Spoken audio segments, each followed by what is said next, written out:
안녕하세요. 반갑습니다. 국가유공자 길잡이입니다. 이번 시간은 고엽제법과 연관돼서 이 앞전 영상에 이어서 두 번째로 만든 영상입니다. 첫 번째 영상에서는 제게 질문 주신 분 예를 들어서 똑같은 암, 그러니까 악성 종양으로 해서 어떤 분은 고엽제 후유증인 담낭암으로 해서 수술을 하신 경우 제가 설명을 드렸고, 또 어떤 분은 악성 종양인 신장암으로 해서 고엽제 후유증으로 구분이 되는 암에 대해서도 설명을 해드렸습니다.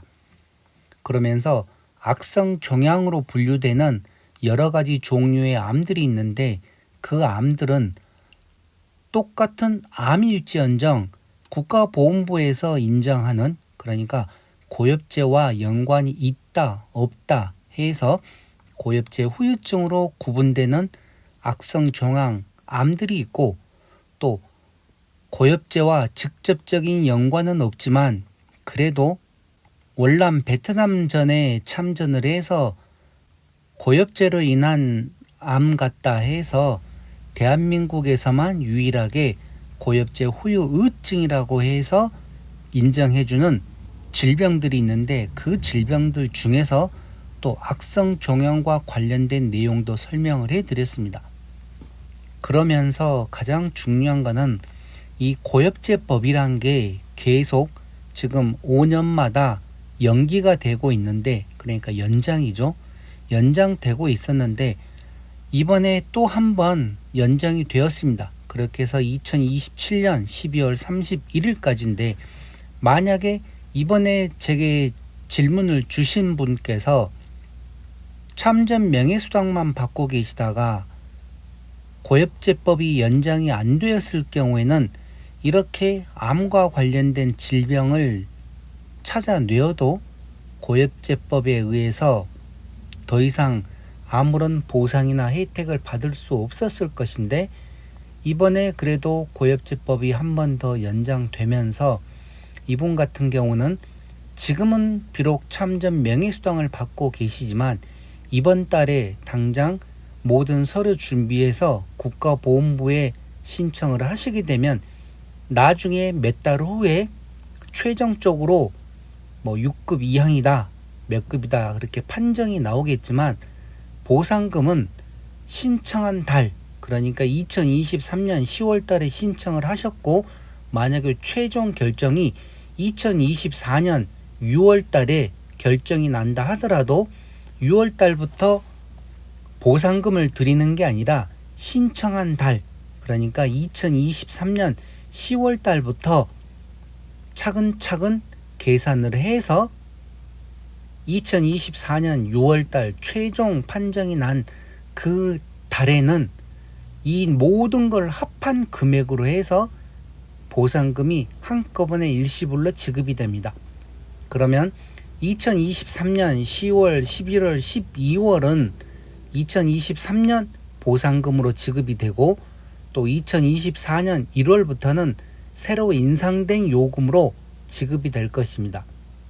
그렇기 때문에 이제 이분께서 제가 영상에서도 상세하게 설명을 드렸었는데, 이 앞전 영상을 안 보신 분들은 이 앞전 영상을 꼭 보시고, 자, 그런데 이제 여기서 또 조심을 해야 되고, 많은 분들이 제게 댓글을 주시는데 여러분들이 지금 이 한 가지를 정확히 알고 계셔야 됩니다.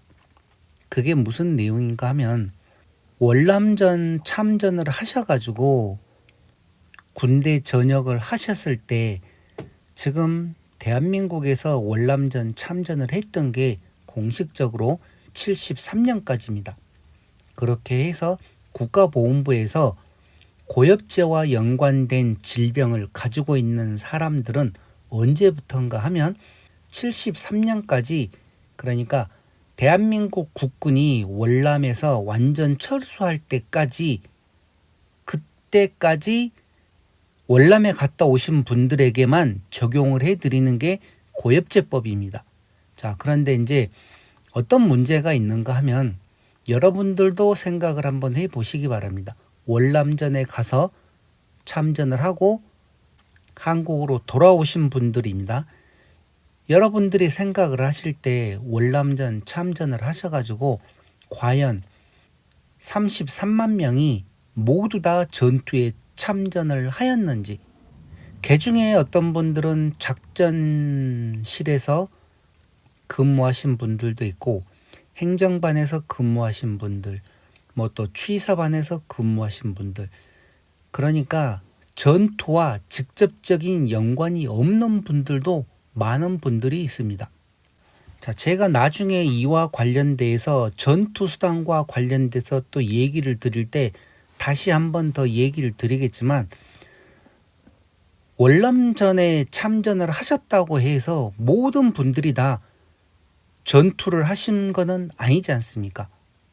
그러면 제가 지금 얘기 드리고 싶은 요점은 뭔가 하면, 또 이 기간하고도 상관이 있는데, 미국에서 고엽제를 공식적으로는 75년까지 사용을 했다고 나오지만 실질적으로는 조금 더 일찍 고엽제 투하를 멈췄습니다.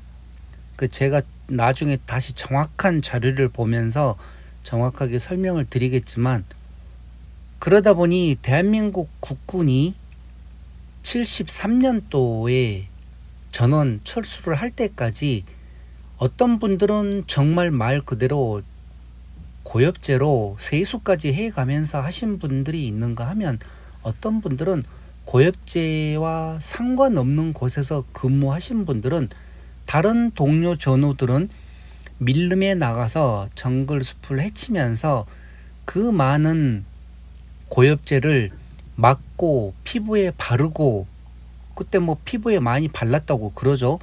그거를 바르면 모기가 물지도 않고 독충들이 접근을 하지 않기 때문에 떨어지는 고엽제를 맞으면서 그걸로 뭐 말 그대로 어떤 분들은 샤워를 했을 정도라고 하는데, 설마 그렇게까지 했겠습니까? 많은 분들이 그런 고엽제를 뭐 얼굴에도 바르고 피부에도 바르고 하셨다는 내용도 있고, 또 그와 관련된 기록도 있습니다.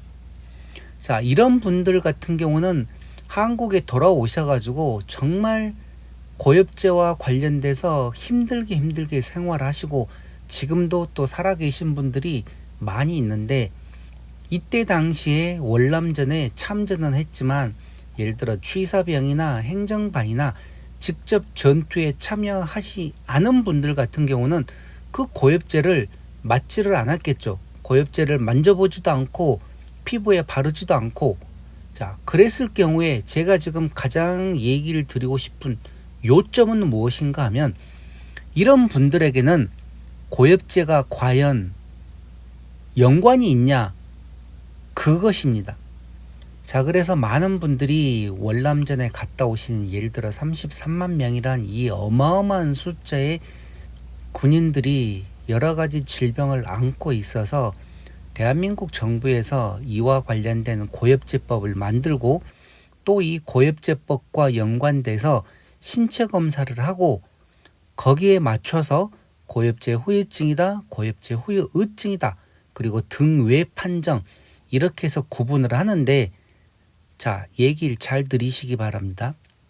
직접 현장에서 고엽제를 맞거나 만지거나 피부에 바르고 또 고엽제를 호흡으로 해서 들이마시고 했던 분들 같은 경우는 폐가 되었든 어떤 게 되었든 간에 그 몸에 고엽제와 연관된 독성들이 남아 있어서 그 신체 검사를 보훈병원에서 하게 되면 다른 검사를 하는 게 아닙니다. 우선은 과연 이분 몸에 있는 질병이 고엽제와 연관성이 있느냐 해서 매년 100억이 넘는 돈으로 고엽제와 연관된 검사를 하는 것입니다.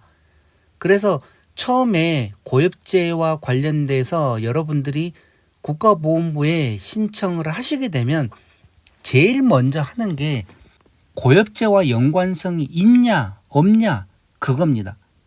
그렇게 해서 먼저 요건에 해당되느냐 요건에 해당되지 않느냐, 또 그런 경우도 있는데 10년 전, 20년 전에는 월남 참전 군인들이 대부분 다 신체 검사를 신청하시게 되면 많은 분들이 다 고엽제와 연관성이 있다고 해서 다 등록이 되는 경우들이 많았습니다. 그리고 또 그때는 이 법이 초기에 개정이 되면서 또 몇몇 문제점들도 있어서 그냥 월남전에 갔다 오신 분들이 질병을 앓고 있다. 그러면 대부분 다 고엽제와 연관이 있다고 생각을 했었었는데 나중에는 정확히 지금은 이제 검사를 정밀하게 합니다. 그래서 신체 검사를 했을 때 고엽제와 연관성이 없다 하고 요건 심사에서 비해당 나오는 경우들도 있습니다. 그래서 제가 지금 이렇게 서두에 설명하는 길이 너무 많았지만 중요한 거는 월남에 갔다 왔다고 해서 모든 분들한테 지금 있는 여러 가지 질병들 하나에서 10가지 지금 고엽제 질병이 자그만치 약 40개가 되고 또 그중에 악성 종양으로는 가지수가 또 20가지가 훨씬 넘습니다. 제가 영상으로 보여드렸지 않습니까?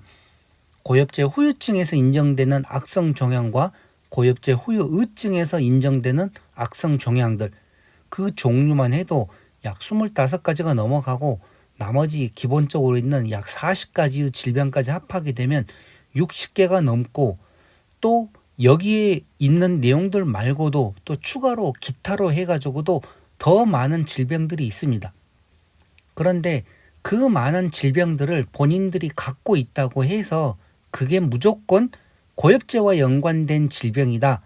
그렇게 할 수가 없다는 내용이죠. 그래서 처음에 국가보건부에 등록 신청을 하게 되면 이게 고엽제와 연관이 되어 있을 경우에는 그 다음 단계 신체 검사로 넘어가고 또 신체 검사에서 등급에 들어오시는 분들도 있고 등외 판정 받으시는 분들 등외 판정을 받았다 하는 것은 이미 이 첫 번째 요건에서 통과가 되었기 때문에 그 다음 단계로 넘어가는 것입니다. 그런데 첫 번째 단계인 요건 심사에서 만약에 비해당이 된다 그러면 그 다음 단계로 넘어가지를 못합니다. 왜? 해당이 안 되는 사람에게 신체 검사가 무슨 필요가 있겠습니까? 아무런 필요가 없습니다. 왜? 요건에 해당되는 사람들에게만 신체 검사를 하고 그 신체 검사에 따라서 상위 등급이 결정이 나는 것입니다. 고엽제 후유의증이신 분들은 또 별도로 경도장애, 중등도장애, 고도장애라고 판정을 하는 것이고 그래서 제가 많은 영상들에서 제일 중요한 거는 본인 몸에 아무리 많은 질병이 많아도 그 많은 질병들이 과연 고엽제와 연관된 질병인지 아니면 일반 사회생활을 하면서 노후가 되었기 때문에 자연적으로 발생되는 병인지를 구분을 하는 것입니다. 그렇게 해서 만약에 이제 기존에 처음에 신체 검사를 해서 고엽제 후유증과 연관이 되어 있다. 그렇게 해서 국가보건부에 등록되시는 병들이 있을 것입니다. 기존에 등급을 갖고 있거나 경도장애, 중등도장애, 고도장애 받고 계시는 분들은 근데 나중에 살다 보면 또 생각지도 못하는 다른 질병들이 생길 수가 있겠죠.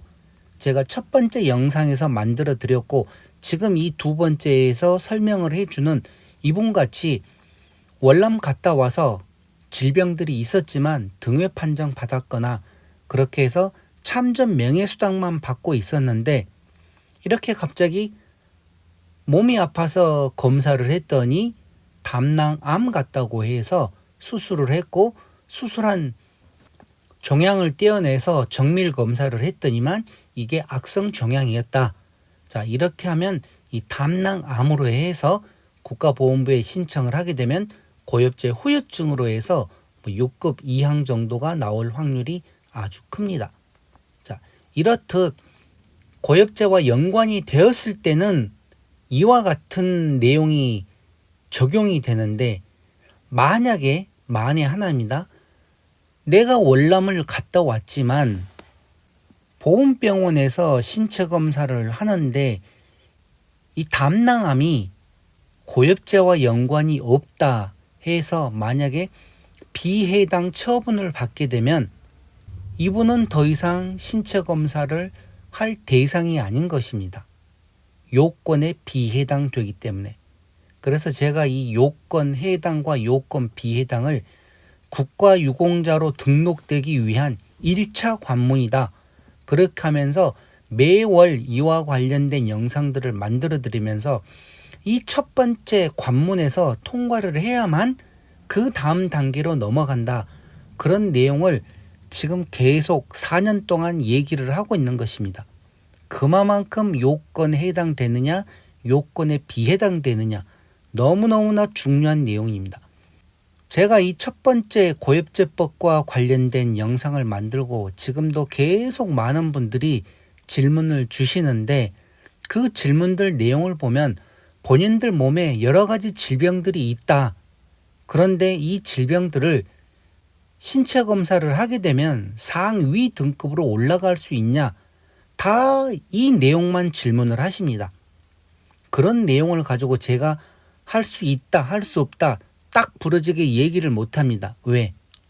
제가 그분이 정확하게 고엽제와 연관된 질병인지 아닌지도 모르는 상태에서 승급을 하면 그 윗등급으로 올라갈 수 있다, 없다 그런 얘기를 어떻게 하겠습니까? 그리고 신체 검사를 해도 되냐? 또 그렇게 물어보시는 분들도 있는데 신체 검사 잘못했다가는 하락할 수도 있기 때문에 그런 얘기도 이런 서류상으로 제가 확인을 하지 않는 상태에서는 대답을 못 해드립니다.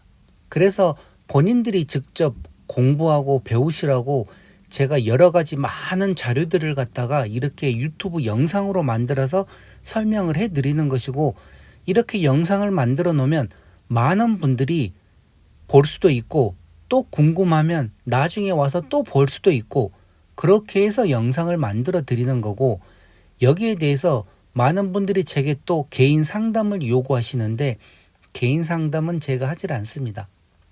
본인들 몸 상태와 질병 그러니까 한마디로 너무나 복잡한데 그런 내용을 저와 상담을 하게 되면 제가 지쳐버립니다. 그래서 아직까지는 제가 상담을 않고 제 아시는 분들에게는 차근차근 또 설명을 해드리고 도와드릴 수 있는 거는 최대한 도와드리고 있지만 제가 아직 공식적으로 상담은 안 해드리고 있으니 궁금하신 분들은 이런 내용들을 공부하고 배워서 보시면 다 알 수 있습니다. 영상이 10개, 20개도 아니고 자그마치 400개가 넘게 영상들이 있습니다. 그 영상들 찾아보시면 본인들이 궁금한 내용들 다 있습니다. 그러니 그런 내용들 참고해 보시기 바랍니다. 자, 그래서 이분 같은 경우 만약에 요건에 해당된다, 요건에 비해당된다. 그래서 국가보훈부에서 또 매월 이와 관련돼서 요건에 해당이 되느냐, 요건에 비해당되느냐, 또 요건 해당 중에서도 국가유공자와 보훈보상 대상자로 또 구분이 됩니다. 그래서 이번에는 그런 자료들을 한번 살짝 보면서 국가보훈부에서 왜 이런 자료들을 매월 발표를 하는지 그런 이유도 한번 알아보셔야 됩니다. 자, 지금 보고 계시는 내용은 2023년 9월달 기준으로 해서 요건 심사 현황이 발표됩니다. 그러면 9월 1일부터 9월 30일까지가 보통 10월 첫째 주나 둘째 주 사이에 발표가 되는 것입니다. 이 모든 내용을 다 종합을 해서 발표를 해드리는데 먼저 요건 심사라고 해서 국가유공자나 보훈보상 대상자가 있고 그 다음에 또 상해 사망 유적과 관련된 내용들 법 적용 대상 종류들이 많습니다. 그러나 우리가 실질적으로 필요한 것은 상해 사망 유적하고 일반 국가유공자냐 보훈보상 대상자냐 관련된 요건 심사입니다. 자, 전체적인 내용을 보시게 되면 연간 누계라고 나와 있습니다. 심사가 완료된 연간 누계. 자, 이 접수 현황은 뭐 접수한 내용이고, 이 내용보다는 가장 중요한 게 과연 그러면 심사가 얼마나 끝났느냐, 이게 문제죠. 유공자에 해당하는 1329명과 보훈보상 대상자에 해당하는 1459명, 그리고 비해당이 2763건이 있었습니다.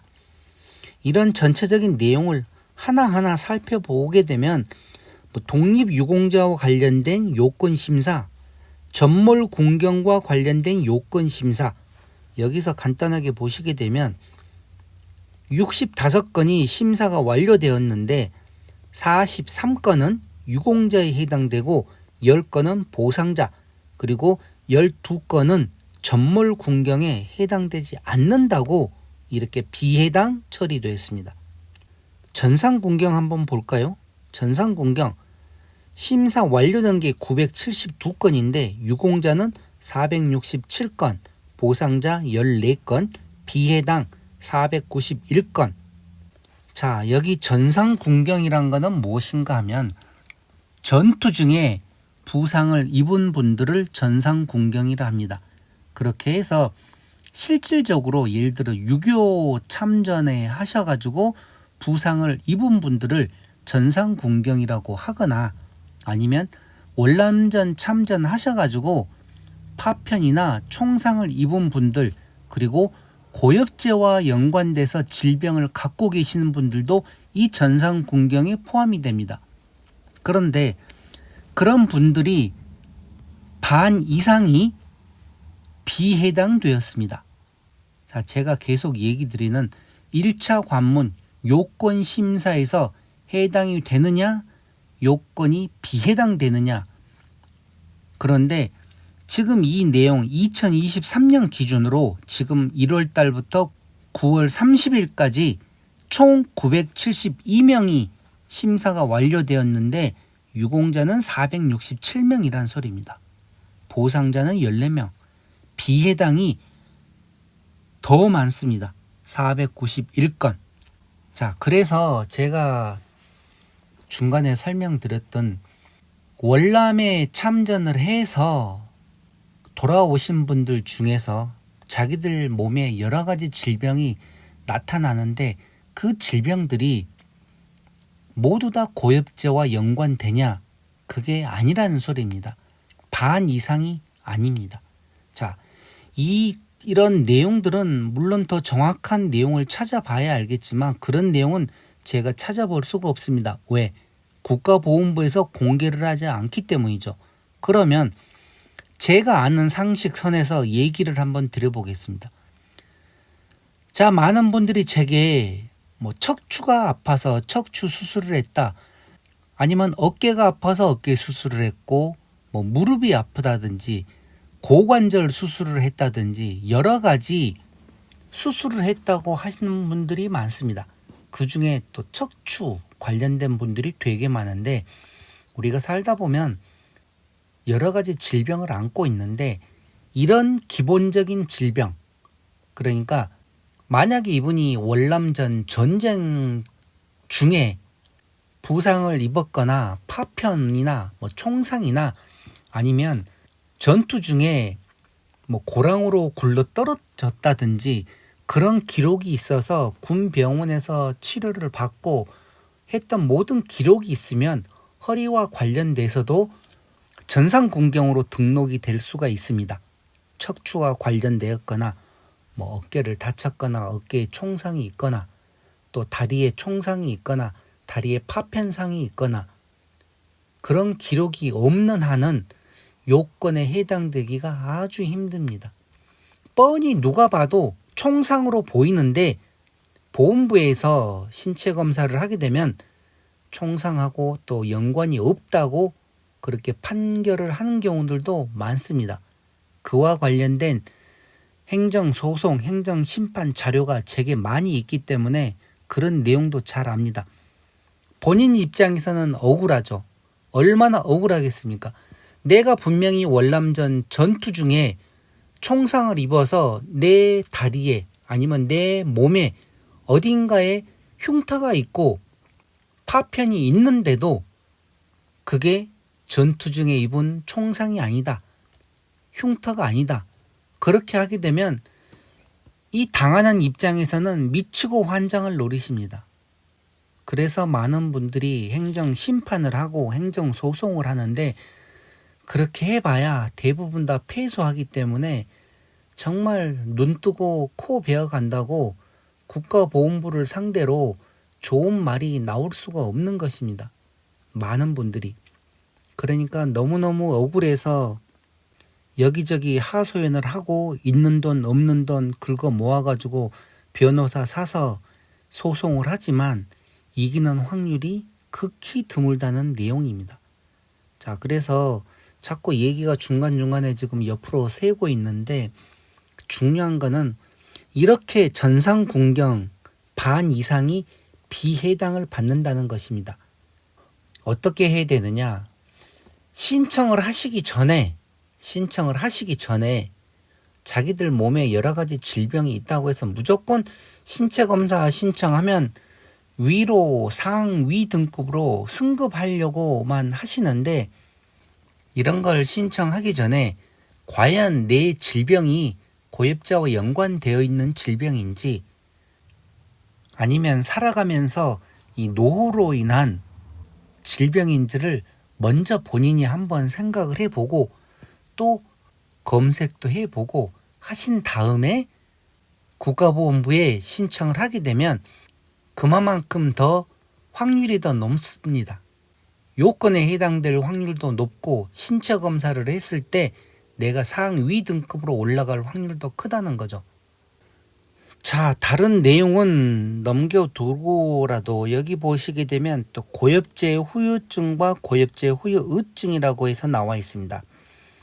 총 43건이 심사가 완료되었는데 국가유공자에 해당되는 건은 19건, 비해당이 24건입니다.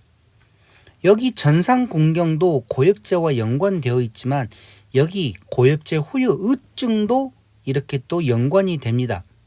그래서 43건 중에서 24건은 반 이상이 비해당된다는 거. 그래서 이런 내용을 알고 지금 이분 같은 경우는 담낭암은 또 고엽제 후유증 질병 중에서 악성 정향에 포함되기 때문에 서류 준비해서 신청을 하면 보훈병원에서 정확하게 검사를 할 것입니다.